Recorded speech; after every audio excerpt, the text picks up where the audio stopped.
طيب إن الحمد لله نحمده ونستعينه ونستغفره ونعوذ بالله من شرور أنفسنا ومن سيئات أعمالنا من يهده الله فلا مضل له ومن يضلل فلا هادي له أشهد أن لا إله إلا الله وأشهد أن محمدا عبده ورسوله لا نبي ولا رسول بعده قال الله تعالى في القرآن الكريم أعوذ بالله من الشيطان الرجيم يا أيها الذين آمنوا اتقوا الله حق تقاته ولا تموتن إلا وأنتم مسلمون وقال في آية أخرى يا أيها الناس اتقوا ربكم الذي خلقكم من نفس واحدة وخلق منها زوجها وبث منهما رجالا ونساء واتقوا الله الذي تساءلون به والأرحام إن الله كان عليكم رقيبا أما بعد. Hadirin jamaah pengajian Ahad Masjid Al-Mishkah yang sama-sama mengharap surga Firdaus. Alhamdulillah sampai saat ini kita masih diberikan nikmat iman, nikmat sehat, dan kita telah Allah pilih, kita telah Allah bedakan, kita telah Allah spesialkan dibanding saudara-saudara kita yang lainnya. Bukan berarti kita lebih baik dari mereka, tapi merupakan bentuk syukur karena atas izin Allah lah kita diberikan hidayah, diberikan kesempatan untuk bisa duduk di majelis ini. Salawat serta salam juga kita panjatkan kepada Nabi Muhammad SAW, pemimpin umat manusia di hari akhir, seorang hamba Allah yang merupakan hamba terbaik, dan beliaulah yang mengajarkan kepada kita Islam, menunjukkan kepada kita jalan yang lurus. Dalam sebuah hadis diriwayatkan, man shalla alayya wahidah sallallahu alaihi biha asyra. Apabila di antara kalian bersalawat kepadaku, mengucapkan salawat kepada Rasulullah sallallahu alaihi wasallam sekali, maka Allah akan mengucapkan salawat kepadanya sebanyak 10 kali. Maka dari itu saya kira penting bagi kita untuk tidak menyepelekan pengucapan salawat ketika nama beliau Rasulullah SAW disebutkan, mengingat betapa besarnya pahala yang Allah janjikan. Hadirin yang sama-sama mengharap cinta Allah Subhanahu wa Ta'ala,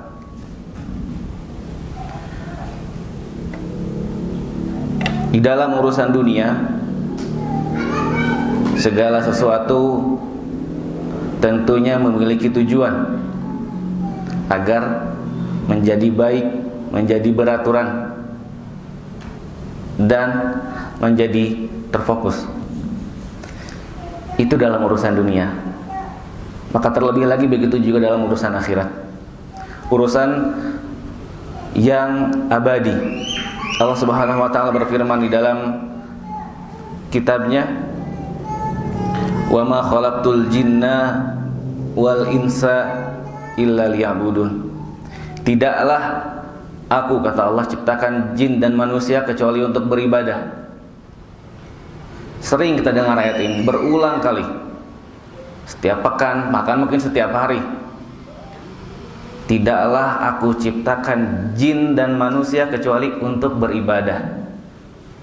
Tujuan diciptakannya kita tujuan adanya kita di bumi ini, tujuan Allah menciptakan kita adalah untuk beribadah. Akan tetapi kita lebih sering lupa akan tujuan dari diciptakannya manusia, tujuan dari beradanya kita di muka bumi ini. Ibadah tentunya memiliki aturan agar ia diterima. Karena memperbanyak ibadah tanpa mengikuti aturannya itu sia-sia. Karena dalam ibadah yang menjadi tolak ukur bukan banyak atau sedikit, akan tetapi sesuai aturannya atau tidak. Saya pikir bukan hanya dalam urusan akhirat, di dalam banyak hal yang terjadi di sekitar kita, dalam keseharian kita banyak hal yang ketika sesuatu dilakukan tidak sesuai aturan, maka hasilnya tidak akan baik. Terlebih lagi urusan akhirat. Ibadah memiliki aturannya, bukan asal banyak, bukan asal lama, bukan asal bagus. Karena sekali lagi tolak ukur kita dalam beribadah adalah ada aturannya. Aturan yang pertama tentunya ikhlas karena Allah Subhanahu wa taala, dan yang kedua adalah mengikuti tata cara yang Nabi sallallahu alaihi wasallam ajarkan. Seorang muslim yang berakal, seorang muslim yang berpikir, setiap kali dia melakukan ibadah, hendaknya dia tahu apakah ibadah yang saya lakukan ini ikhlas atau tidak. Apakah saya melakukan ibadah ini murni tujuannya hanya karena Allah atau tidak. Pada saat ini ketika saya datang ke majelis ilmu, apakah kedatangan saya ke masjid ini murni karena Allah atau tidak, ikhlas atau tidak. Kita sering mendengar ikhlas, kita juga tidak asing dengan definisi ikhlas, tetapi prakteknya masih harus terus diusahakan. Sederhananya apa itu ikhlas? Ikhlas itu adalah alasan kita melakukan ibadah adalah hanya karena Allah. Maka ketika kita datang ada perasaan, misalnya, saya mau hadir kajian. Kenapa? Di rumah nggak ada kerjaan. Berarti kita hadir kajian kenapa? Karena tidak ada kerjaan. Malam hari terbangun misalnya jam 2, tidak bisa tidur, kemudian sholat, tapi tidak karena Allah, juga sia-sia. Itu ikhlas. Kemudian yang kedua, aturan ibadah yang kedua adalah mengikuti tuntunan Nabi Muhammad SAW. Mengikuti tuntunan maksudnya sesuai dengan apa yang diajarkan oleh Rasulullah SAW. Maka apabila yang pertama tadi, ketika seorang muslim melakukan ibadah, ia bertanya pada hatinya sendiri apakah ia ikhlas atau tidak. Di aturan yang kedua ini, hendaknya dia berpikir, ini kira-kira yang saya kerjain sesuai nggak sama yang Nabi ajarkan. Kita sering melakukan ibadah, tapi ternyata kita tidak mengetahui apa yang menjadi aturan di ibadah tersebut, apa yang menjadi syarat pada ibadah tersebut, apa dalil ibadah tersebut. Sekali lagi, perlu mempertanyakan apakah ibadah yang kita lakukan ini sesuai dengan apa yang Nabi ajarkan atau tidak. Bisa jadi ibadah yang selama ini kita rutinkan, ibadah yang selama ini kita jaga, ternyata tidak ada contohnya dari Nabi Muhammad SAW. Dan ketika seseorang beribadah, dia ikhlas karena Allah, tidak karena yang lainnya, tapi ibadahnya tidak sesuai dengan apa yang Nabi ajarkan, ibadahnya tidak sesuai aturan, apakah diterima? Sekali lagi, sekalipun seseorang beribadah dengan ikhlas, tidak karena manusia, tidak karena ingin dipuji, tidak karena harta, tidak karena jabatan, tetapi ibadahnya ternyata tidak sesuai dengan apa yang Nabi ajarkan, maka saya pikir masing-masing dari kita bisa menyimpulkan apakah ibadah tersebut diterima atau tidak. Kita ambil contoh misalnya salat qabliyah subuh, 2 rakaat setelah adzan subuh, sebelum salat subuh. 2 rakaat yang di dalam sebuah hadis dijelaskan lebih utama dari dunia dan seisinya. Kira-kira mana yang lebih baik? Salat qabliyahnya pendek, di rakaat pertama dia baca Al-Fatihah kemudian Al-Kafirun, rakaat keduanya Al-Fatihah kemudian Al-Ikhlas, atau yang nomor 2, dia sholat 2 rakaat juga, 2 rakaat juga, qabliyah juga, sebelum sholat subuh juga, di rakaat pertama dia Masya Allah membaca surat panjang, kita katakan surat Al-Insan misalnya, rakaat pertama Al-Insan, rakaat kedua An-Naba misalnya. Kira-kira dari 2 contoh ini, contoh yang pertama, seseorang salat qobliyah secara ringkas, secara pendek, membaca surat Al-Kafirun dan Al-Ikhlas. Kemudian orang yang kedua salat qobliyah, Masya Allah bacaannya panjang, membaca Al-Insan dan Al-Mursalat misalnya. Kira-kira mana yang lebih utama? Yang pertama.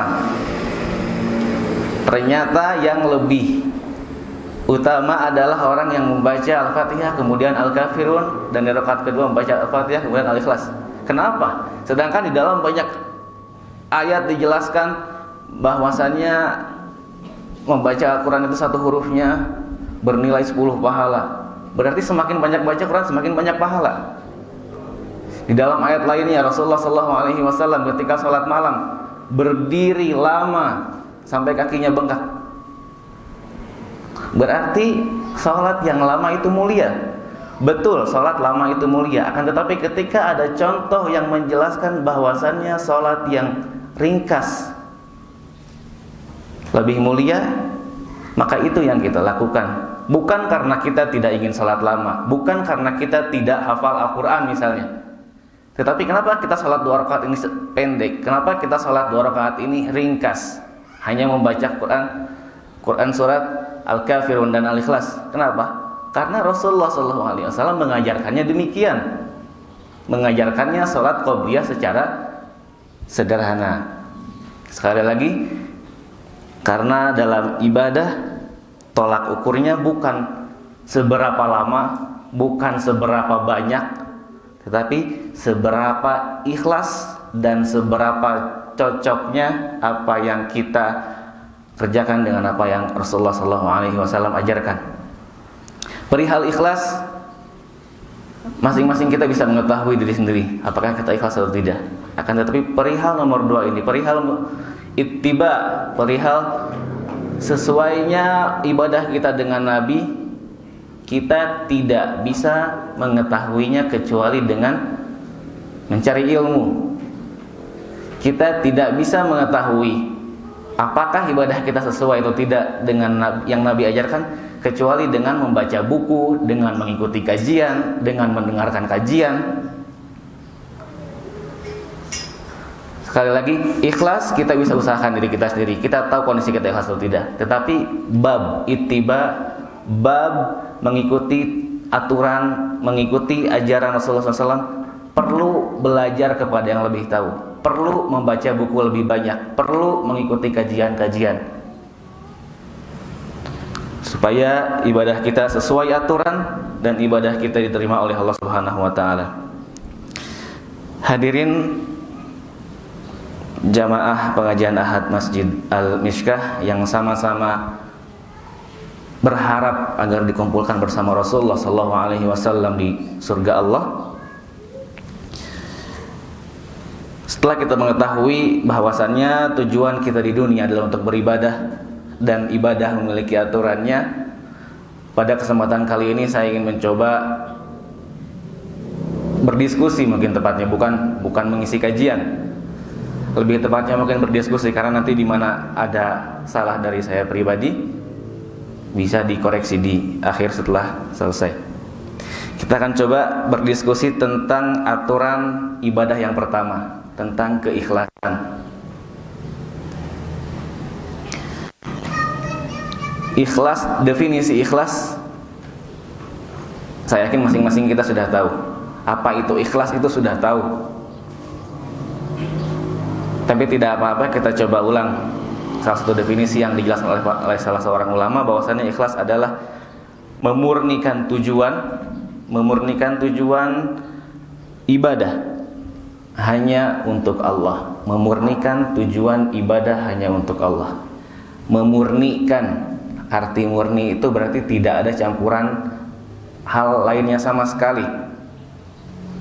Kita banyak contoh yang bisa kita sekitar kita ada, misalnya air mineral murni, air asli murni tanpa campuran, atau susu murni, susu yang langsung dari sapi tanpa pengawet, tanpa apa-apa. Poin yang ingin saya tuju adalah bahwasanya arti murni adalah benar-benar dia bersih tanpa hal lainnya. Berarti dalam definisi ini memurnikan tujuan ibadah hanya untuk Allah. Maka tujuan ibadah harus 100% untuk Allah. Karena namanya murni bersih. Ketika kita beribadah, tapi 90% niat kita ibadah, 10%-nya agar dipuji teman, 10%-nya agar terlihat baik di mata tetangga, diterima? Tidak. Kita berbicara tentang murni. Apa itu murni? Bersih, total, kamil dari hal-hal lain. Memurnikan tujuan ibadah murni karena hanya untuk Allah. Sekali lagi, apabila kita beribadah, kita salat 99% ikhlas karena Allah, tetapi 1%-nya karena ada saudara di belakang kita lihat, diterima? Tidak. Sekali lagi, dalam ibadah, dalam niat, dalam keikhlasan perlu 100% semuanya. Tidak bisa kita katakan sebagian besarnya ikhlas, sebagian besarnya lagi tidak. Nggak bisa. Bab ikhlas harus 100% untuk Allah Subhanahu wa ta'ala. Alasan kita beribadah, kenapa kita sholat, kenapa kita zakat, kenapa kita sedekah, karena Allah perintahkan dan karena balasan Allah yang kita harapkan.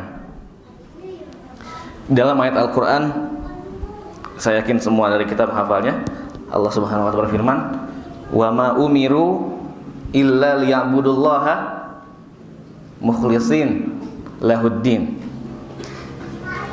Tidaklah mereka diperintahkan kecuali untuk beribadah kepada Allah mukhlisin, beribadah dengan ikhlas. Dalam ayat lainnya, akhir surat Al-Kahfi, insya Allah semua dari kita setiap hari Jumat membaca surat Al-Kahfi, Pak ya, rutin membaca surat Al-Kahfi, mengingat ganjaran yang besar ketika seorang muslim rutin membaca surat Al-Kahfi di hari Jumat.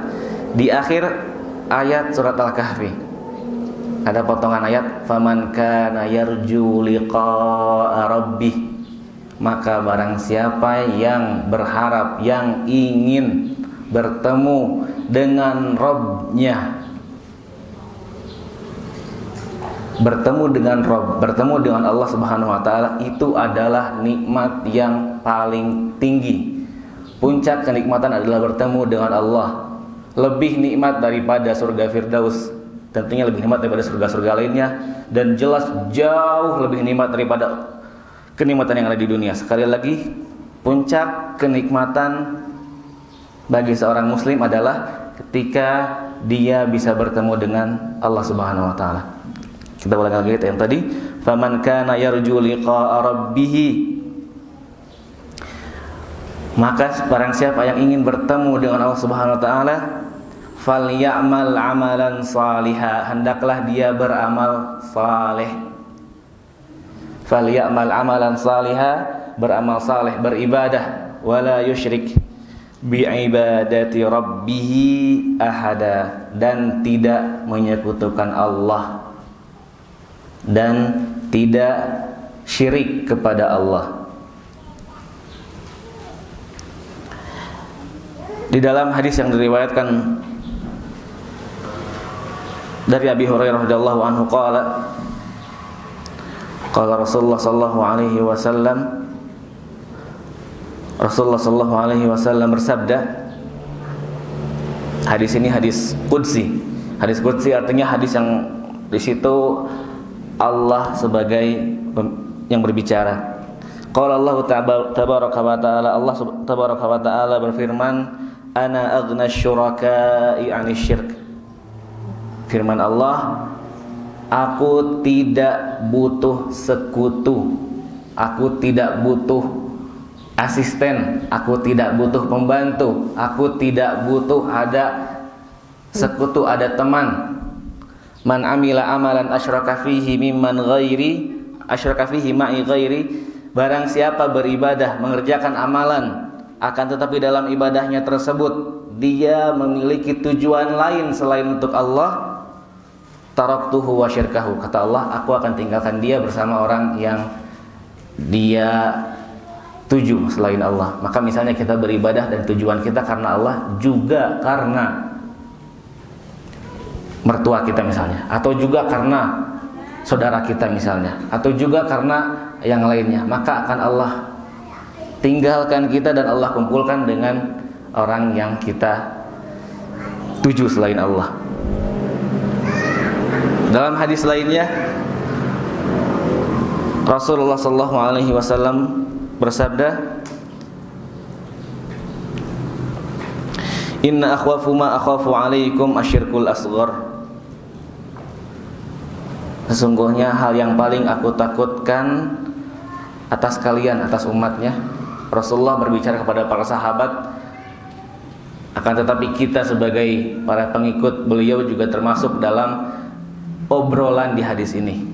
Yang paling Rasulullah takutkan atas kita umatnya asyirkul asghar, syirik kecil.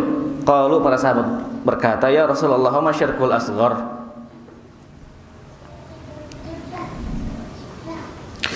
Apa itu syirik kecil?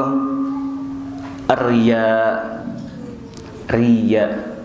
Hal yang paling Rasulullah SAW takutkan atas diri kita, atas kita sebagai muslim adalah riya.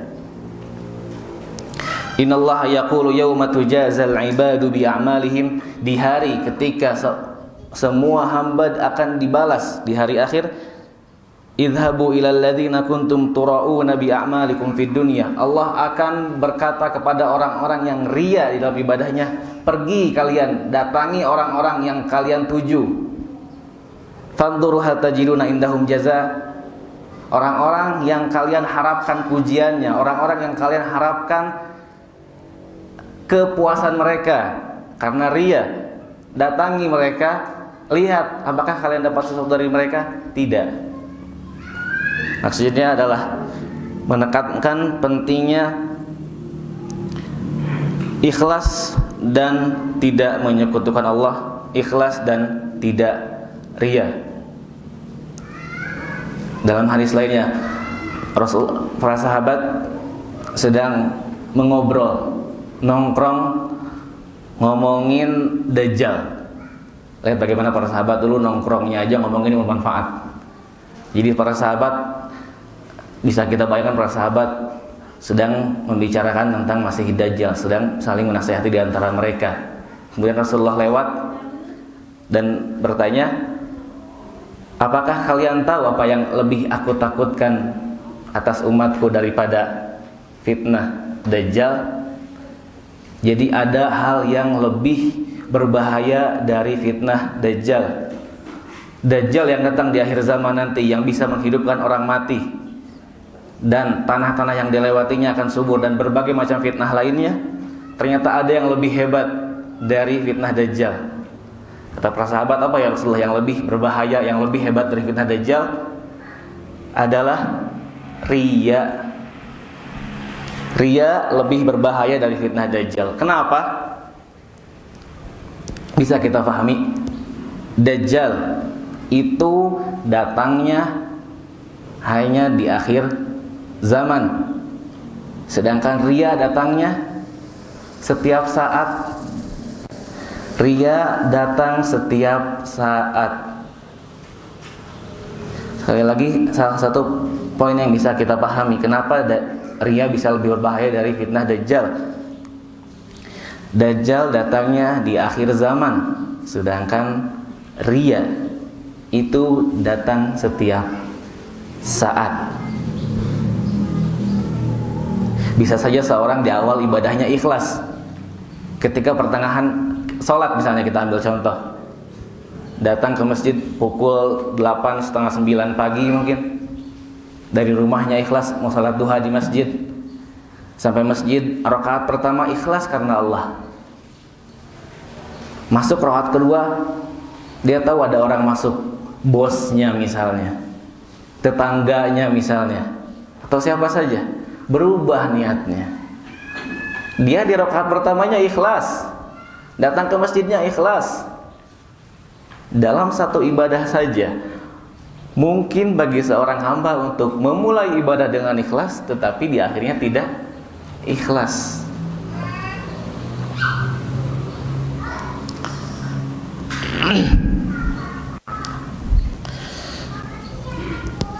Kemudian poin yang barusan kita ulangi lagi, salah satu kenapa fitnah Dajjal, kenapa riya lebih bahaya dari fitnah Dajjal adalah karena riya datangnya setiap saat.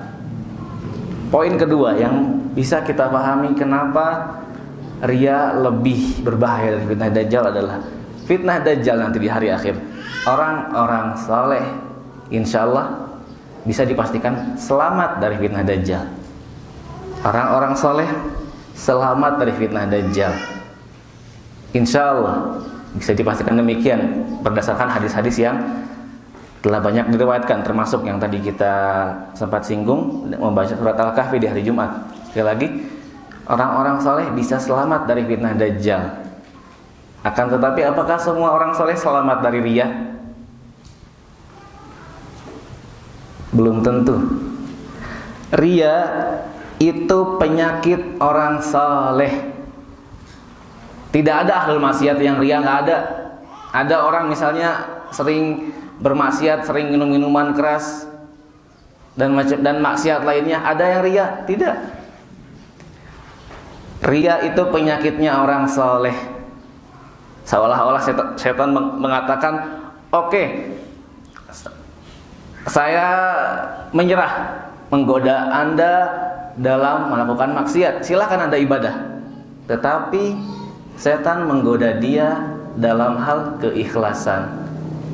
Oke, silakan Anda ibadah. Ya, saya tidak akan menggoda Anda meninggalkan sholat, tidak akan menggoda Anda mendengarkan musik dan sebagainya. Tetapi yang celah yang akan setan masuki adalah celah keikhlasan. Sekali lagi, riya adalah penyakitnya orang soleh, penyakit bagi orang soleh. Semakin saleh seseorang, semakin banyak kebaikan seseorang, semakin banyak ilmu seseorang, maka tantangannya untuk bisa selamat dari riya semakin besar. Karena riya tidak datang kecuali kepada orang-orang yang saleh. Sekali lagi, dua poin yang bisa kita pahami dari hadis yang menjelaskan kenapa Rasulullah SAW bersabda bahwasannya riya lebih berbahaya dari fitnah Dajjal adalah karena Dajjal hanya datang di akhir zaman, sedangkan riya bisa datang kapan saja, setiap saat, bukan kapan saja, setiap saat. Kemudian karena Dajjal, orang-orang saleh bisa selamat darinya. Orang-orang yang saleh bisa selamat dari Dajjal, tetapi orang-orang saleh, tidak semua orang saleh, tidak semua orang yang ahli ibadah bisa selamat dari riya. Semakin soleh seseorang, semakin sering dia ibadah, semakin dia dekat kepada Allah, semakin tinggi godaan dari riya. Hadirin jamaah pengajian Masjid Al-Mishkah yang sama-sama mengharapkan cinta Allah Subhanahu wa taala. Setelah kita mengetahui bagaimana bahayanya riya, sedikit muqaddimah tentang bahayanya riya. Sekarang kita coba pindah jurusan. Kita pindah sekarang pembahasan faidah ikhlas. Supaya sebanding, tidak semuanya tentang ancaman, tidak semuanya yang bersifat menakutkan. Ikhlas karena Allah Subhanahu wa taala memiliki beberapa faidah. Ada banyak faidahnya. Kita sebutkan beberapa di sini. Yang pertama tentunya faidah kita beribadah kepada Allah dengan ikhlas adalah diterima amalnya. Karena sekali lagi sebanyak apapun amal yang menjadi pertanyaan diterima atau tidak. Makanya salah satu faedah penting selesai kita salat wajib. Ketika kita zikir apa yang pertama kali dibaca? Astagfirullah. Kenapa istighfar? Karena kita takut ada hal yang kurang di salat kita sehingga salat kita tidak diterima. Sekali lagi, memperbanyak ibadah baik, penting, ya jelas itu baik dan penting. Tetapi yang tak kalah penting dari memperbanyak ibadah adalah menjaga ibadah tersebut agar diterima oleh Allah Subhanahu wa taala. Itu faidah pertama ikhlas adalah amal ibadah diterima oleh Allah. Kemudian yang kedua, faidah kedua ikhlas adalah memberatkan amal baik. Coba, manusia yang paling Rasulullah SAW cintai siapa? Manusia yang paling Rasulullah SAW cintai dari golongan laki-laki, Abu Bakar. Abu Bakar As-Siddiq radhiyallahu anhu, khalifah pertama umat Islam. Beliau tentu orang yang paling mulia setelah Rasulullah. Makanya Rasulullah sangat mencintai beliau. Tentu beliau lebih utama dibanding sahabat-sahabat yang lainnya. Ya atau tidak? Iya. Abu Bakar lebih utama dibanding sahabat-sahabat lainnya. Akan tetapi apakah Abu Bakar di awal keislamannya diuji, disiksa oleh orang kafir sebagaimana Bilal disiksa? Tidak. Bilal bin Rabah radhiyallahu anhu disiksa, dijemur di bawah batu besar panas di gurun pasir, disiksa. Apakah Abu Bakar disiksa? Tidak. Tapi siapa yang lebih baik? Abu Bakar. Sedangkan kita tahu semakin berat ujian, semakin berat tantangan, maka semakin besar pahalanya. Itu kaidah penting dalam ibadah. Semakin berat tantangan, semakin besar pahalanya. Abu Bakar di awal-awal keislamannya, apakah beliau disiksa sebagaimana Bilal bin Rabah disiksa? Tidak. Bilal disiksa dengan siksaan berat. Kemudian sahabat-sahabat lainnya yang disiksa begitu beratnya oleh orang kafir Quraisy. Tetapi siapa yang lebih utama? Para sahabat yang disiksa atau Abu Bakar? Abu Bakar. Abu Bakar radhiyallahu anhu atau Khalid bin Walid, badannya tertusuk puluhan tusukan dalam medan perang. Apakah Abu Bakar demikian? Tidak. Tapi siapa yang lebih mulia? Abu Bakar.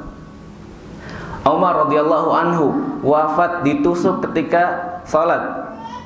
Siapa yang lebih? Abu Bakar meninggal apakah ditusuk? Tidak. Siapa yang lebih mulia? Abu Bakar. Utsman bin Affan meninggal dibunuh ketika membaca Al-Quran. Meninggal dibunuh. Apakah Abu Bakar radhiyallahu anhu meninggal karena dibunuh? Tidak. Tetapi siapa yang lebih mulia? Abu Bakar. Sebagian salaf mengatakan, kenapa hal ini terjadi? Abu Bakar lebih mulia dibanding sahabat lainnya, padahal beliau tidak mengalami siksaan, padahal beliau tidak luka-luka sebagaimana Khalid bin Walid, padahal beliau meninggal, wafatnya tidak dibunuh oleh orang lain. Apa yang membedakan Abu Bakar dibanding yang lainnya? keikhlasan, apa yang ada di dalam hati. Sahabat radhiyallahu alaihim jami'an semuanya mulia, akan tetapi keikhlasan Abu Bakar di atas mereka. Ini yang menjadikan Abu Bakar radhiyallahu anhu lebih baik dibanding sahabat yang lainnya. Hal tersebut bisa kita tarik ke kehidupan kita. Salat duhur nanti atau salat subuh tadi pagi misalnya. Laki-laki salat berjamaah di masjid. Imam di depan, shaf pertama 10 orang. Apakah 10 orang ini dan imamnya pahalanya sama? Sama-sama salat subuh berjamaah di masjid yang sama, berdiri di shaf yang sama, 10 orang makmum dan imamnya juga yang berdiri di depan. Apakah pahala semuanya sama? Pahala setiap orang dari mereka itu sama? Tidak. Apa yang membedakan? Keikhlasan. Sekali lagi, kondisi yang sama, ibadah yang sama, waktu yang sama, tidak berarti pahalanya sama. Kita saat ini duduk di majelis ini, ana alhamdulillah dikasih kesempatan duduk di depan. Para hadirin semuanya duduk di majelis yang sama, mendengarkan pembicaraan yang sama, di waktu yang sama, masjid yang sama. Apa pahala kita sama? Apakah pahala setiap kita ini sama? Tidak. Yang membedakan sekali lagi adalah ikhlas. Lihat bagaimana luar biasanya ikhlas. Orang-orang yang secara zahir, yang tadi kita contoh yang salat subuh. Orang dari luar lihatnya, oh masya Allah semuanya salat subuh 10 orang, misalnya makmum atau 20 orang, 30 orang, makmumnya 30 orang dan imamnya 1 orang. Salat subuh bareng berjamaah, secara zahir terlihat khusyuk, salatnya lama, bacaan imamnya bagus, tertib secara zahir. Tetapi pahalanya apakah yakin sama? Tidak. Sekali lagi, semua yang ada di dalam kondisi yang sama, ibadah yang sama, belum tentu pahalanya sama, karena semua kembali kepada keikhlasan. Lihat pentingnya, bagaimana pentingnya keikhlasan. Sehingga tadi di awal kita singgung bagaimana Abu Bakar bisa lebih baik dari sahabat yang lainnya, padahal beliau tidak disiksa sebagaimana sahabat yang lainnya, dan beliau wafat juga tidak karena dibunuh sebagaimana Umar atau yang lainnya. Kemudian contoh kedua bahwasanya ikhlas bisa memberatkan amal adalah kisah yang masyhur.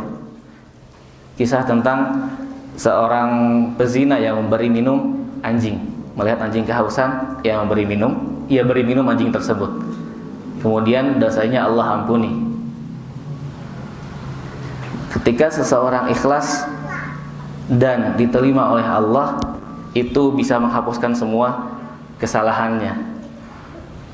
Maka ketika kita misalnya selesai pengajian ini, kita keluar, ada sampah misalnya, kita angkat sampah tersebut, kita masukkan ke tong sampah. Sepele, bukan sepele, tapi ikhlas karena Allah. Itu lebih mulia daripada kita duduk lama di kajian, ikut mendengarkan, tapi niat kita tidak ikhlas. Sekali lagi, karena dalam amal ibadah patokannya adalah keikhlasan dan kesesuaian dengan apa yang Nabi ajarkan. Kemudian contoh berikutnya adalah perkataan Abdullah bin Mubarak. Beliau berkata, "Rubba amalin saghirin tukabbiruhun niyyah." Betapa banyak amal yang kecil tetapi menjadi besar karena niat yang ikhlas. Begitu juga sebaliknya, amal yang besar tetapi menjadi kecil karena niatnya tidak ikhlas. Sedekah 10.000 ikhlas itu lebih baik daripada sedekah 1.000 dan tidak ikhlas. Ya, Pak ya? Iya enggak? Ya kan? Sedekah 10.000 ikhlas itu lebih baik daripada sedekah 1.000 rupiah tidak ikhlas. Betul. Karena patokannya bukan di nominalnya tapi di ikhlasnya. Sekali lagi perihal ikhlas sangatlah penting. Bab ikhlas, bab yang mungkin di antara semua bab dalam ilmu agama, ini adalah bab yang paling sering kita bahas, paling sering kita ikut kajiannya, paling sering kita ikut dengar kajiannya.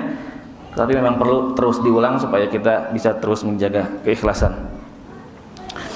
Faidah ikhlas yang pertama tadi adalah amal ibadah diterima. Kemudian faidah yang kedua adalah ikhlas bisa memberatkan amal. Faidah ikhlas yang berikutnya adalah dikabulkannya doa. Juga kisah masyhur tentang 3 orang yang masuk ke dalam goa, kemudian tertimpa batu besar menutup pintu masuk goa tersebut sehingga mereka tidak bisa keluar. Sehingga salah satu mereka berkata, innahu la yunjikum min hadhihi as-sakhrati, tidak ada yang bisa menyelamatkan kita dari batu besar ini illa an tad'ullaha ta'ala bi salihi a'malikum, kecuali kalian berdoa kepada Allah dengan bertawasul dengan amal saleh. Di antara 3 pemuda tersebut, yang pertama dia birrul walidain, dia rela membiarkan keluarganya menangis demi memberikan makanan terlebih dahulu kepada orang tuanya. Kemudian pemuda yang kedua, dia meninggalkan zina. Dan pemuda yang ketiga, amanah. Bagaimana seorang bos, kita katakan, ketika ada anak buahnya yang belum sempat dibayarkan gajinya, kemudian gaji anak buahnya yang belum dibayarkan menjadi tumbuh berkembang, dan anak buah yang tadi belum dibayar datang, mana gaji saya? Kata bos yang tadi, ambil semua ini semua gaji Anda. Lihat bagaimana amanahnya beliau. Bisa saja dia bilang, oh ini gaji kamu 10.000, sebagaimana jatahnya dia yang dulu. Tapi ketika amanah, dia berikan semuanya. Sekali lagi, kisah 3 orang yang masuk ke dalam goa. Yang pertama birrul walidain, yang kedua meninggalkan maksiat, yang ketiga amanah. Ketika dilakukan secara ikhlas, bisa mengabulkan doa. Maka apabila kita sampai saat ini ada beberapa doa yang Allah masih berikan kita izin untuk terus berdoa, belum Allah kabulkan, bisa jadi karena ibadah kita kurang ikhlas.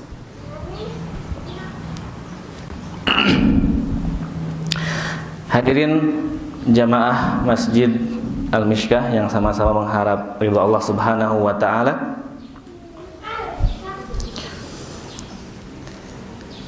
Setelah kita mengetahui betapa ada faidah ikhlas, berapa coba yang saya sampaikan?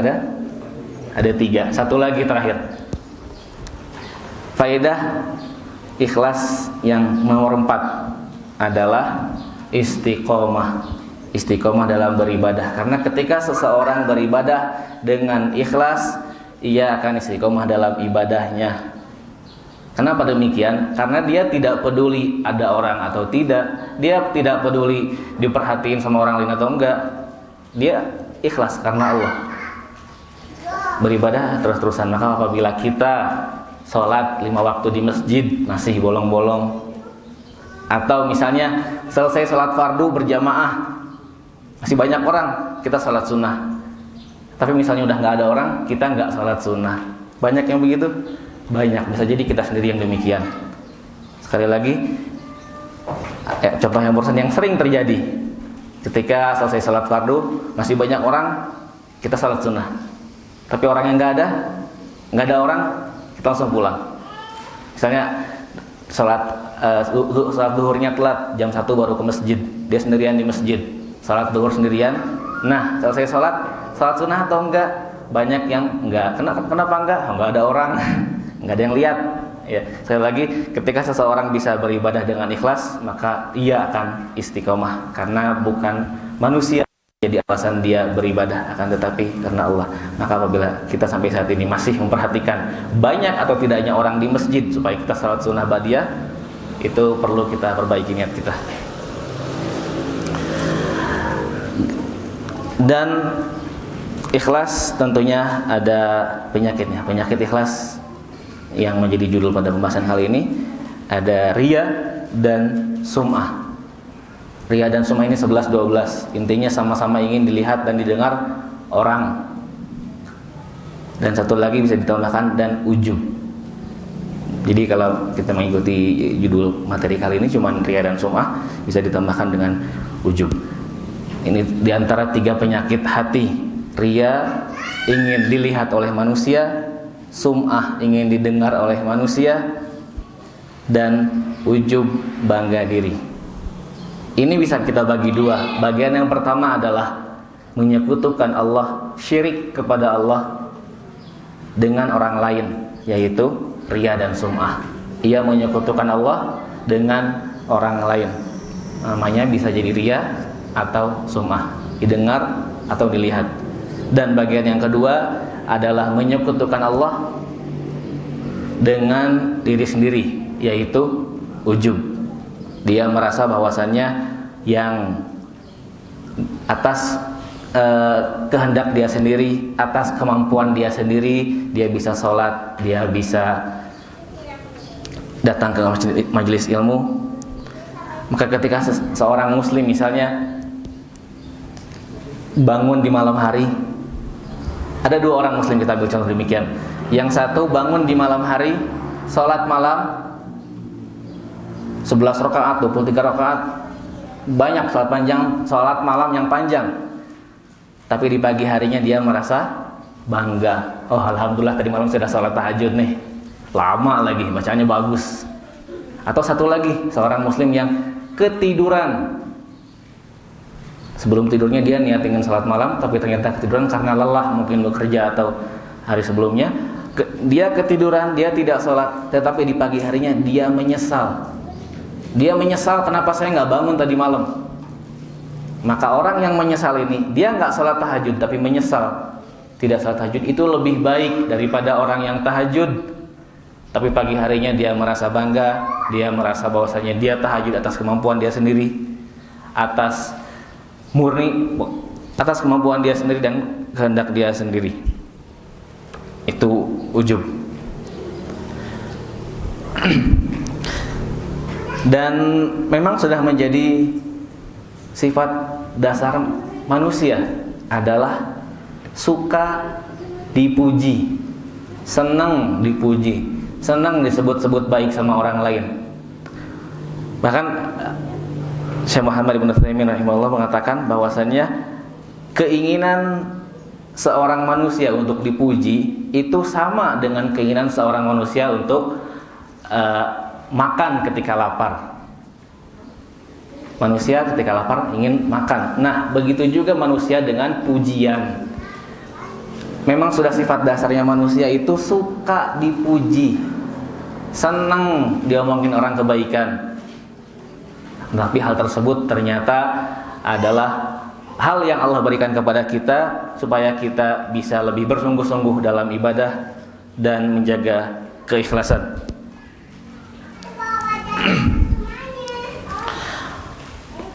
Bahkan seseorang demi pujian rela sampai berkorban jiwa mungkin.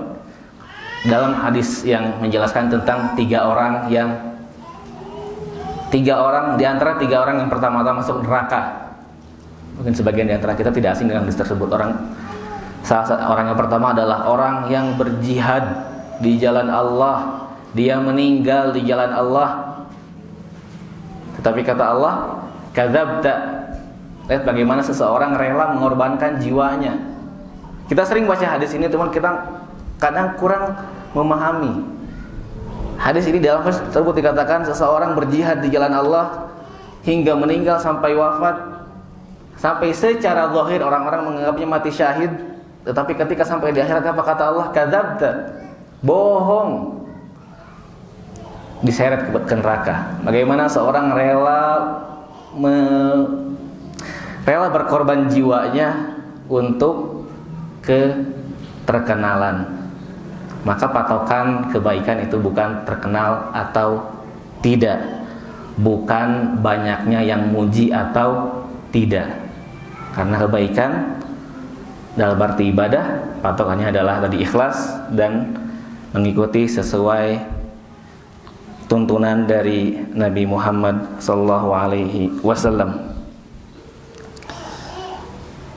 Kemudian setelah kita mengetahui bahwasannya ria itu adalah berbahaya dan sangat rentan terjadi terhadap kita, terlebih lagi terhadap para hadirin yang insya Allah dalam kondisi yang selalu berada dalam keistiqomahan. Tentunya riya adalah hal yang perlu diperhatikan, perlu dijaga supaya amal ibadah tidak sia-sia. Ada beberapa hal yang bisa mengobati, bisa menjadi cara supaya kita tidak terjerumus ke dalam riya.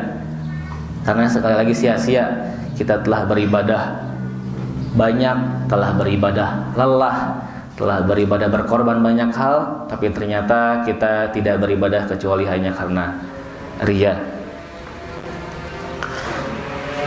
Salah satu cara di antara beberapa cara untuk mengobati riya, yang pertama adalah dengan merenung. Merenung dalam artian mempertimbangkan, memikirkan, melihat kembali. Ya, merenungkan. Merenungkan yang pertama adalah merenungkan nasib diri.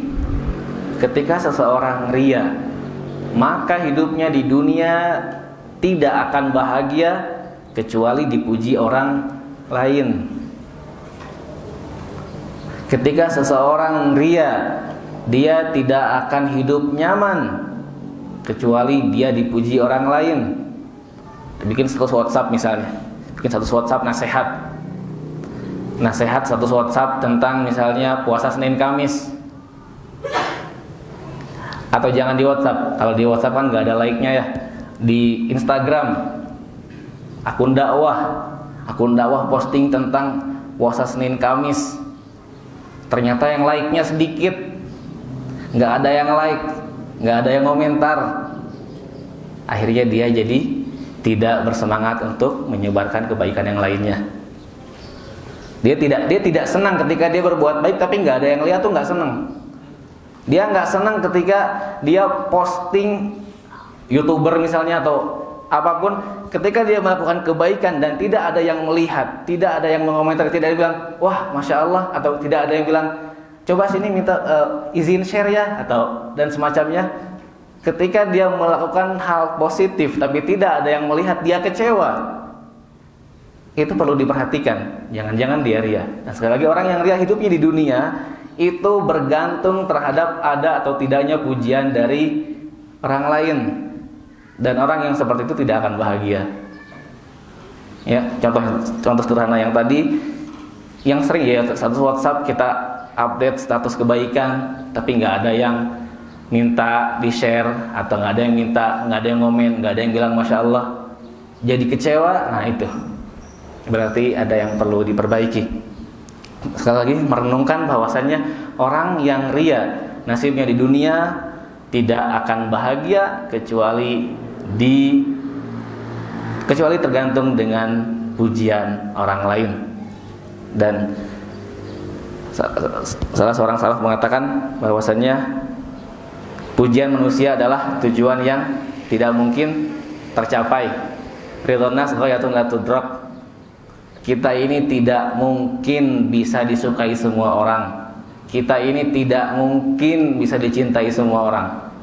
Makanya yang perlu kita kejar cintanya bukan cinta manusia, tapi cinta Allah Subhanahu wa taala. Karena sekali lagi, tidak mungkin bagi kita untuk disukai semua orang. Rasulullah, lihat aja sebagaimana Rasulullah SAW, manusia terbaik, hamba Allah terbaik.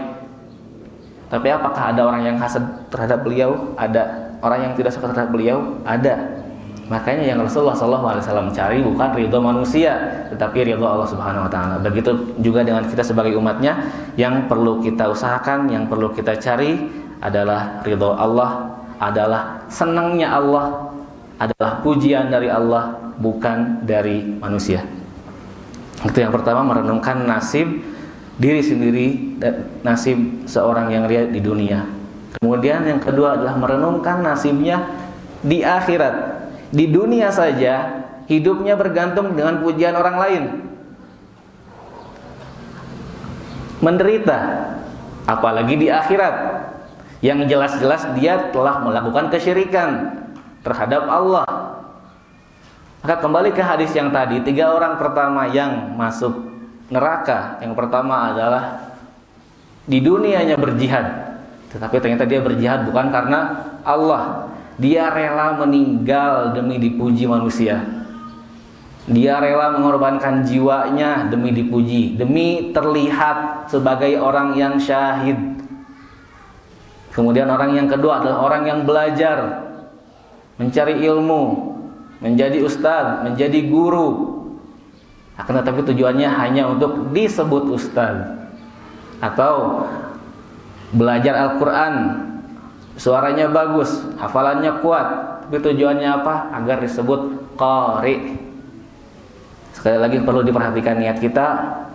Apakah kita ini tujuan kita untuk Allah atau bukan?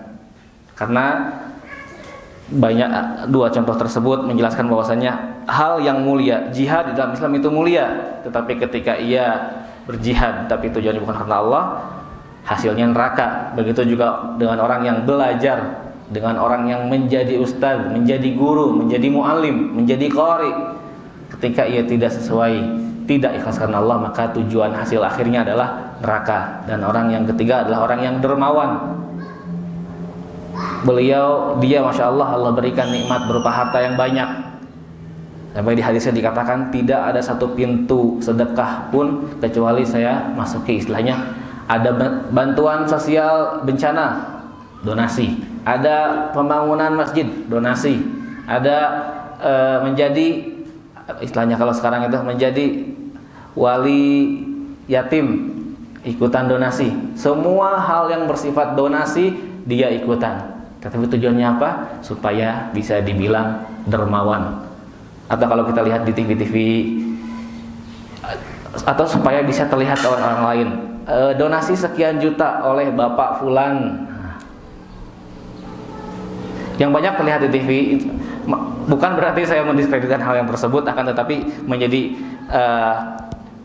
menjadi pelajaran bagi kita. Tentunya jangan sampai ibadah kita menjadi sia-sia. Melihat 3 contoh tadi, 3 contoh ibadah yang tadi adalah ibadah pokok dalam Islam, ibadah yang benar-benar mengangkat Islam, jihad, mencari ilmu, dan sedekah. Akan tetapi sekalipun ibadahnya memiliki efek besar, ketika ia tidak ikhlas, maka ia akan sia-sia. Kemudian setelah merenungkan nasib dia di dunia, kemudian merenungkan nasib dia di akhirat, dan merenungkan orang yang dia harapkan pujiannya.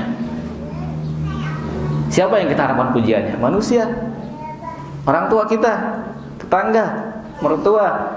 Atau kita naikkan sedikit, kalau kita ambil ke contoh lainnya, guru, bupati misalnya, presiden misalnya. Kita caper, jadi kita beribadah biar terlihat baik oleh orang-orang penting.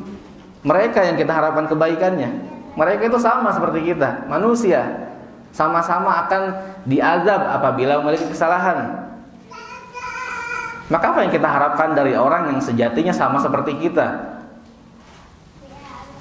Sama-sama dihisab, sama-sama akan diazab, sama-sama hina di dunia.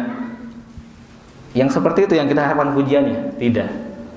Yang kita harapkan pujiannya adalah hanya Allah. Yang kita harapkan balasannya adalah hanya dari Allah. Dan renungan yang keempat, setelah seseorang merenungkan dirinya apabila ia ria, merenungkan kondisinya di dunia, merenungkan kondisi dia apabila ria di akhirat, merenungkan untuk apa dia mencari pujian dari orang yang sejatinya sama-sama manusia, sama-sama hamba Allah. Dan yang keempat adalah merenungkan bahwasannya pujian manusia tidak menjadi tolak ukur kebaikan seseorang. Karena sejatinya baik atau buruknya seseorang adalah dia sendiri yang paling mengetahui. Dalam ayat Al-Quran Allah Subhanahu wa ta'ala berfirman, balil insanu ala nafsihi basirah. Manusia itu akan menjadi saksi atas dirinya sendiri di akhirat. Kita akan menjadi saksi. Kenapa kita menjadi saksi? Saksi itu kan artinya yang tahu, yang melihat, yang mengerti kondisi. Maka sebanyak apapun pujian orang, tetangga kita, oh Masya Allah Bapak Fulan setiap pekan rutin kajian, Masya Allah Bapak Fulan donasinya nggak berhenti-berhenti, Masya Allah Bapak Fulan sholat jamaahnya selalu terjaga. Sebanyak apapun pujian manusia terhadap kita, kita yang paling tahu diri kita. ini? Apakah kita ini bermaksiat dikala tidak ada orang? Apakah kita ini ternyata bersikap buruk terhadap keluarga? Apakah kita ini ternyata banyak melakukan hal-hal keburukan yang tidak orang lain ketahui? Sekali lagi, pujian manusia sebanyak apapun pujiannya itu tidak berarti baik dan tidak menjadikan seseorang baik. Seseorang misalnya rutin memberikan postingan kebaikan, followersnya banyak, likersnya banyak, apakah itu menunjukkan bahwasannya orang tersebut ikhlas? Belum tentu. Sekali lagi, pujian manusia sebanyak apapun orang memuji kita, oh masya Allah antum ini begini, masya Allah antum ini begini. Kita diri sendiri kita yang paling tahu apakah kita lebih sering taat atau lebih sering maksiat. Mudah-mudahan setelah merenungkan 4 hal ini, merenungkan kondisi dirinya apabila dia selama di dunia, merenungkan kondisi dirinya apabila dia di akhirat nanti, merenungkan bahwasannya orang yang dia harapkan pujiannya adalah orang yang sama saja seperti dia, tidak lebih utama. Dan renungan yang keempat adalah bahwasannya pujian orang sebanyak apapun itu tidak menjadi tolak ukur baik atau buruknya kita, karena kita sendiri yang tahu. Mau orang bilang kita baik macam-macam, mau orang bilang kita ustadz, mau orang bilang kita alim, kita yang paling tahu apakah kita lebih banyak taat atau lebih banyak maksiat. Kemudian di antara cara untuk menghindari atau mengobati riya adalah menyembunyikan amal baik. Sebisa mungkin untuk menyembunyikan kebaikan. Manusia itu seperti kita singgung di awal, manusia itu memang sifat dasarnya suka dipuji. Maka apabila kita punya kebaikan, jangan diumbar, jangan dipamerkan. Awalnya mungkin iya memotivasi orang lain, ke orang-orang, biar apa? Biar dia termotivasi. Awalnya iya dia memotivasi, tapi kelamaan hati kita ini lemah dan sifat dasar kita sebagai manusia itu senang dipuji. Maka daripada ditakutkan, khawatir kita masuk ke dalam riya, maka hendaknya bagi setiap muslim adalah menyembunyikan setiap amal ibadah yang dia lakukan. Rasulullah SAW bersabda dalam sebuah hadis, "Man istata'a minkum an yakuna lahu khab'un min amalin salih." Siapa yang bisa menyembunyikan amal saleh, falyaf'al, maka kerjakanlah. Tapi bukan berarti oh ya udah kalau gitu saya salat subuh di rumah aja biar nggak dilihat orang. Udah salat duhurnya nggak usah berjamaah. Kenapa nggak berjamaah? Takut riya. Kenapa nggak salat Jumat ke masjid? Takut riya banyak orang. Nah, bukan berarti demikian. Hal-hal yang sifatnya jamaah, yang bersifat yang memang tuntunannya dilakukan di depan bersama banyak orang, itu harus dilaksanakan demikian.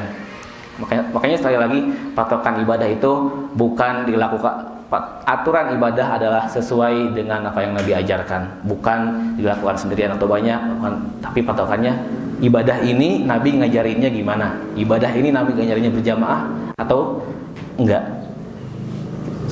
Salat fardu 5 waktu Nabi mengajarkannya berjamaah di masjid bagi laki-laki, maka anaknya berjamaah di masjid. Tapi banyak salat sunnah yang bisa dia jaga, bisa dia sembunyikan dari orang-orang. Banyak sedekah-sedekah, banyak pintu-pintu kebaikan lainnya yang bisa dia sembunyikan supaya orang lain tidak mengetahui. Di antaranya juga termasuk mendoakan saudaranya tanpa diketahui saudara yang dia doakan. Cukup dia di rumahnya sendiri mendoakan sahabatnya, mendoakan temannya, mendoakan saudaranya tanpa diketahui. Jadi banyak hal-hal kebaikan, banyak bentuk kebaikan yang bisa kita sembunyikan. Dan sekali lagi, sebisa mungkin amal soleh itu disembunyikan. Kenapa? Karena hati kita lemah dan manusia memang pada dasarnya memiliki sifat senang untuk dipuji. Untuk hati-hatian, sebaiknya untuk tidak membicarakan kebaikan yang telah dilakukan. Kemudian yang berikutnya, cara supaya kita terhindar dari riya, dan merupakan salah satu cara yang paling utama adalah berdoa kepada Allah Subhanahu wa taala. Ibadah apapun, kebaikan apapun, semuanya kepada Allah, meminta pertolongan Allah, meminta agar berikan kekuatan untuk tidak riya, meminta agar diberikan kekuatan untuk rajin beribadah, rajin meningkatkan amal saleh. Tapi dalam waktu bersamaan kita meminta kepada Allah agar dari riya. Ada 3 doa di sini yang ingin saya kutip berkaitan dengan riya ini. Yang pertama, dalam sebuah hadis dijelaskan bahwa Rasulullah SAW mengajarkan doa, Allahumma inni a'udzubika an usyrika bika wa ana a'lam wa astaghfiruka lima la a'lam. Saya coba ulangi lagi. Allahumma inni a'udzubika. Allahumma inni, ya Allah, sesungguhnya aku a'udzubika, berlindung kepadamu. Allahumma inni a'udzubika an usyrika bika, berlindung kepadamu dari berbuat syirik kepadamu. Allahumma inni a'udzubika an usyrika bika wa ana a'lam, dan aku menyadari atau mengetahui kesyirikan tersebut. Allahumma inni a'udzubika an usyrika bika wa ana a'lam wa astaghfiruka, dan aku memohon ampunanmu lima la a'lam, dari kesyirikan yang tidak aku ketahui. Allahumma inni a'udzubika an usyrika bika wa ana a'lam wa astaghfiruka lima la a'lam. Ini doa yang pertama. Doa yang kedua berkaitan dengan doa yang diucapkan ketika dipuji oleh orang lain. Sering banyak orang dipuji oleh orang lain, nah supaya dia sadar, supaya kita sadar akan derajat kita, supaya kita sadar akan posisi kita, perlu kiranya kita memahami doa yang berikut. Allahumma la tu'akhidni bima yaqulun. Ya Allah, jangan kau azab aku bima yaqulun, dengan apa yang mereka katakan. Jangan hukum aku dengan apa yang mereka katakan. Waghfirli ma la ya'lamun, dan ampunilah aku dari apa yang mereka tidak ketahui. Mereka tahunya kita baik, mereka tahunya kita orang yang rutin ibadah, tapi kita yang paling tahu diri kita sendiri. Ini dalam doa ini, waghfirli ma la ya'lamun, dan ampunilah aku dari apa yang tidak mereka ketahui. Waj'alni, dan jadikanlah aku khairan mimma yadhunnun, jadikanlah aku lebih baik dari apa yang mereka kira. Kemudian yang terakhir, doa yang sering kita baca di pagi hari, merupakan bagian dari doa zikir pagi dan petang. Allahumma inni as'aluka ilman nafi'an wa rizqan thayyiban wa amalan mutaqabbala, amal yang diterima. Kita berdoa kepada Allah agar amal ibadah kita diterima. Tentunya amal ibadah diterima berarti amal ibadah yang bersih dari riya, yang bersih dari ujub, yang bersih dari sum'ah dan penyakit hati lainnya. Doa-doa yang tadi saya sebutkan, apabila misalnya belum sempat ketulis, insya Allah banyak ditemukan dengan kecanggihan teknologi zaman sekarang. Bisa banyak ditemukan di buku-buku kalau berbentuk fisik, atau di internet juga insya Allah banyak tersebut doa-doa yang tadi. Kemudian setelah dari awal kita mengetahui bahwasanya tujuan kita diciptakan adalah untuk beribadah, kemudian bahwasanya ibadah memiliki aturan main. Aturan ibadah yang pertama adalah ikhlas, yang kedua adalah sesuai dengan anjuran Nabi, sesuai dengan apa yang Nabi ajarkan, sesuai dengan apa yang ada tuntunan dari Nabi. Maka karena ibadah aturannya, patokannya bukan seberapa banyak, bukan seberapa lama, bukan seberapa panjang bacaan, tetapi seberapa ikhlas dan seberapa sesuai dengan apa yang Nabi ajarkan. Kemudian juga kita tadi sudah membaca sama-sama tentang faidah-faidah ikhlas. Faidah pertama ada amal diterima, kemudian ikhlas bisa memberatkan amal, kemudian ikhlas menjadikan kita istiqomah, dan ikhlas bisa mengabulkan doa-doa kita. Kemudian berikutnya kita berbicara tentang riya, bagaimana bahaya riya, bagaimana Rasulullah SAW sampai mengatakan bahwasanya riya itu lebih bahaya dari fitnah Dajjal. Juga kita tadi telah mencoba memahami 2 poin yang bisa kita dapatkan dari hadis tentang bahaya riya lebih dari Dajjal. Yang pertama adalah karena Dajjal datangnya hanya di akhir, sedangkan riya datangnya setiap saat, dan orang-orang saleh bisa selamat dari Dajjal, tapi belum tentu bisa selamat dari riya. Kemudian bagian yang baru saja kita bahas adalah tentang bagaimana mengobati riya. Yang pertama adalah merenung. Ada 4 renungan yang perlu kita renungkan supaya kita lebih ikhlas. Kemudian menyembunyikan amal, menyembunyikan kebaikan sebisa mungkin, dan cara yang ketiga adalah berdoa kepada Allah Subhanahu wa taala, karena semua yang kita lakukan butuh pertolongan Allah. Kita meminta kepada Allah supaya bisa diberikan kenikmatan, diberikan kekuatan untuk terus beribadah dan untuk terus ikhlas kepada Allah Subhanahu wa taala. Sebagai penutup, saya ingin mengutip perkataan Syekhul Islam Ibnu Taimiyah. Beliau berkata, apabila seorang hamba memahami 1 ayat ini, maka dia akan selamat dari riya dan ujub. Ia akan selamat dari menyekutukan Allah, dari syirik kepada Allah dengan orang lain, yaitu riya dan sum'ah, dan dia akan selamat dari syirik kepada Allah dengan diri sendiri, yaitu ujub. Ayat yang dimaksud adalah ayat yang sering kita baca setiap hari. Bagian dari surat Al-Fatihah, ayat yang bunyinya Iyyaka na'budu wa iyyaka nasta'in. Kalau kita pahami di bagian yang pertama, Iyyaka na'budu, ya Allah, hanya kepada Engkaulah aku beribadah. Iyyaka na'budu. Dan dalam bahasa Arab, ketika objek dikedepankan itu berarti benar-benar hanya untuk hal tersebut, tidak hal yang lainnya. Iyyaka na'budu, hanya kepada Engkaulah ya Allah aku beribadah. Maka ketika seorang hamba bisa benar-benar memahami bagian dari surat Al-Fatihah ini, bagian dari surat yang selalu ia baca dalam sholatnya, setiap hari ia baca Iyyaka na'budu, maka ia akan selamat dari riya. Karena Iyyaka na'budu artinya hanya kepada Allah, hanya kepada Engkau aku beribadah. Dan bagian ayat yang kedua, wa iyyaka, dan hanya kepada Engkau nasta'in, kami meminta pertolongan. Ayat yang kedua ini menjelaskan bahwasannya apapun yang kita kerjakan, kita bisa baca Quran, kita bisa pakai pakaian muslim yang baik, kita bisa datang ke kajian, kita bisa merutinkan zikir kepada Allah, kita bisa sholat, kita bisa zakat, kita bisa sedekah, kita bisa belajar terus-menerus menjadi muslim yang lebih baik. Itu semua tidak lain kecuali karena pertolongan Allah. Maka ketika seorang muslim menyadari bahwasanya semua yang dia lakukan adalah karena pertolongan Allah, dia tidak akan merasa ujub. Sekali lagi, ayat ini sekaligus penutup dari apa yang saya ingin coba sampaikan pada pertemuan kali ini. Ayat yang sering kita baca.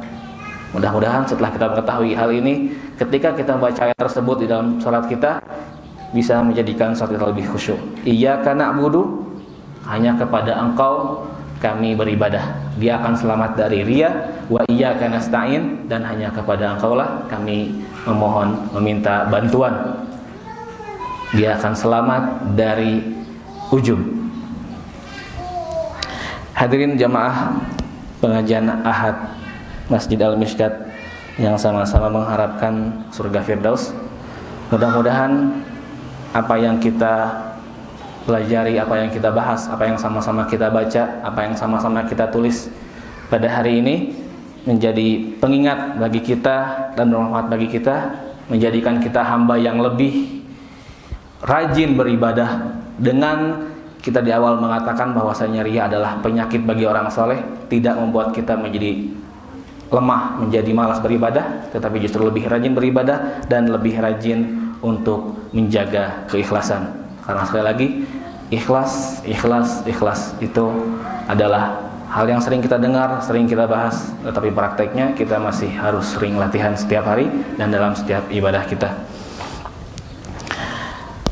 Subhanakallahumma bihamdika asyhadu an la ilaha illa anta astaghfiruka wa atubu ilaik. Assalamualaikum warahmatullahi wabarakatuh.